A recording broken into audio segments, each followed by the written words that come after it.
చెందిన పలువురు నేతలు కేసీఆర్ సమక్షంలో బీఆర్ఎస్లో చేరారు. మాజీ మంత్రి రావెల కిషోర్ బాబు, తోట చంద్రశేఖర్, చింతల పార్థసారథి బీఆర్ఎస్ తీర్థం పుచ్చుకున్నారు. వారికి పార్టీ కండువా కప్పి సాదరంగా పార్టీలోకి ఆహ్వానించారు కేసీఆర్.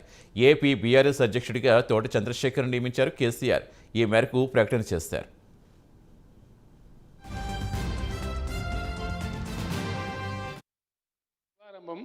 ఇంతమంది విద్యార్థికులు ఇంతటి మహత్కార్యానికి శ్రీకారం చుట్టడం, నడుము కట్టి ముందుకు రావటం అనేది ఒక గుడ్ సైన్గా, గుడ్ ఓమెన్గా నేను భావిస్తాను. నేను మీ అందరి మీద, చంద్రశేఖర్ గారి మీద, పార్థసారథి గారి మీద పెద్ద బరువు, కిషోర్ గారి మీద బాధ్యత పెడతామని చెప్పిన. కిషోర్ గారు అయితే ఇంకా విస్తృతంగా రావాలి, ఎందుకంటే వారు ఢిల్లీలో ఉండి కన్సీరామ్ గారితో పనిచేసి అంబేద్కర్ భావజాలాన్ని పుణికిపుచ్చుకొని చాలా అద్భుతమైనటువంటి ప్రతిభా పాఠం ఉన్న వ్యక్తి. భారత దళిత సమాజం గురించి జాతీయ స్థాయిలో నాతో పనిచేయాల్సిన వ్యక్తి ఆయన. తప్పకుండా పరిచయాలని దేశవ్యాప్తంగా చక్కటి భాష వచ్చును, అన్ని వచ్చును. కాబట్టి డెఫినెట్గా వారు ఆ స్థాయిలో వారి సేవలు పార్టీ వినియోగించుకోవడం నేను ప్రకటిస్తాను.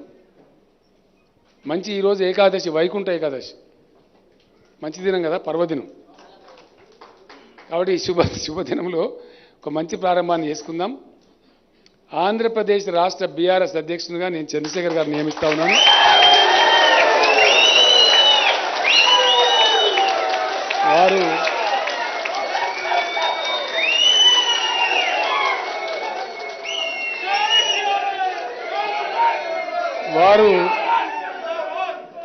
వారు నా మాట గౌరవించి మన్నించి బాధ్యతలు స్వీకరించాలని, వారి కర్తవ్య నిర్వహణలో వారు పూర్తి స్థాయిగా విజయం సాధించాలని ఈ పవిత్రమైన రోజు నేను భగవంతుని మనసు నిండా కోరుకుంటా ఉన్నాను. నాకు సంపూర్ణమైన విశ్వాసం ఉంది, వారు తప్పకుండా విజయం సాధిస్తారు. బీఆర్ఎస్ ఏ ప్రాంతం కోసమో, ఏ వర్గం కోసమో ఏర్పడలేదని, ఇది దేశం కోసం ఏర్పడిందని కేసీఆర్ అన్నారు. 1,00,000 అడుగుల ప్రయాణమైన ఒక్క అడుగుతోటే మొదలవుతుందని చెప్పారు.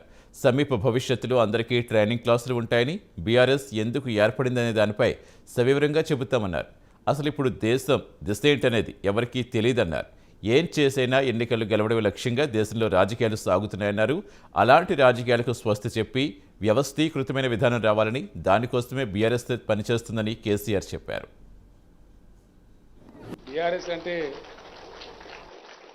తమాషా కోసమో, చెక్కిలిగింతల కోసమో, దేశంలో ఒక మూల కోసమో, ఒక రాష్ట్రం కోసమో బీఆర్ఎస్ కాదండి. దయచేసి బీఆర్ఎస్ ఈజ్ ఫర్ ఇండియా. ఖచ్చితంగా 1,00,000 కిలోమీటర్ల ప్రయాణమైన తొలి అడుగుతోనే ప్రారంభమవుతుంది. మనకు లక్ష్య శుద్ధి, సంకల్ప శుద్ధి, చిత్తశుద్ధి ఉంటే సాధించలేదంటూ ఏమీ ఉండదు. డెఫినెట్గా ప్రపంచంలో మానవ జీవిత చరిత్రలో అనేక పర్యాయాల విషయాలు రుజువైనవి. కాబట్టి ఇంత గొప్ప దేశంలో ఇన్ని వనరులు ఉండి, ఇన్ని వసతులు ఉండి, ఇంకో చిన్న మాట చెప్తే కూడా మీరు విశ్వాసం కాదు, మీకు అది నిజమా అనిపిస్తుంది. కానీ ఫ్యాక్ట్, మన దేశంలో ఉన్నటువంటి స్థాపిత విద్యుత్ శక్తి, installed power capacity of India 4,00,000 megawatt ఉంటుందండి.